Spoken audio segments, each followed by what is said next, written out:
صدر مملکت ڈاکٹر عارف علوی نے سینیٹ کے بعد قومی اسمبلی کا اجلاس 16 جنوری کو طلب کر لیا۔ قومی اسمبلی کا اجلاس پیر کو شام 5 بجے پارلیمنٹ ہاؤس اسلام آباد میں ہوگا۔ صدر مملکت نے اجلاس میں آئین کے آرٹیکل 154 کے تحت طلب کیا ہے۔ دوسری جانب وزیر اعظم شہباز شریف نے کہا کہ ملک میں گندم کے وافر ذخائر موجود ہیں۔ ملک میں کسی کو گندم کی مصنوعی قلت پیدا کر کے ناجائز منافع خوری کی اجازت نہیں دیں گے۔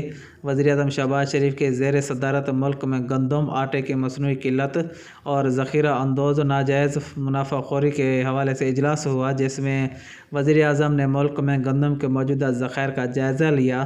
اجلاس میں وفاقی وزیر غذائی تحفظ طارق بشیر چیمہ، مشیر وزیر اعظم عہد چیمہ، متعلقہ وفاقی اعلیٰ حکام اور صوبائی چیف سیکرٹریز نے شرکت کی، جس میں بتایا گیا کہ رواں سال سیزن کے اختتام پر گندم کے carry forward stock 1.4 million metric ton ہوں گے، جو کہ نیا سیزن شروع ہونے سے پہلے ملک کی غذائی ضروریات پوری کرنے کے لیے کافی ہیں۔ وزیر اعظم نے گندم کے موجودہ ذخائر پر اطمینان کا اظہار کیا اور صوبوں کو ہدایت کی کہ گندم کی ترسیل کے حوالے سے اپنی گورننس بہتر کریں۔ انہوں نے کہا کہ صوبے اپنے اور پاسکو کے ذخائر سے گندم کی فلور مل تک بروقت رسد یقینی بنائیں۔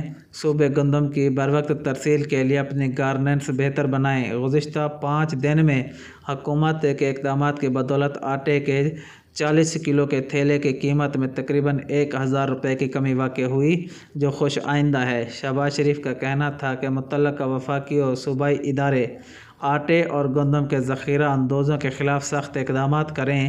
حکومت غریب عوام کے لیے آٹے کی مصنوعی قلت سے مہنگائی پیدا کرنے والوں کو قرار واقعی سزا دے گی۔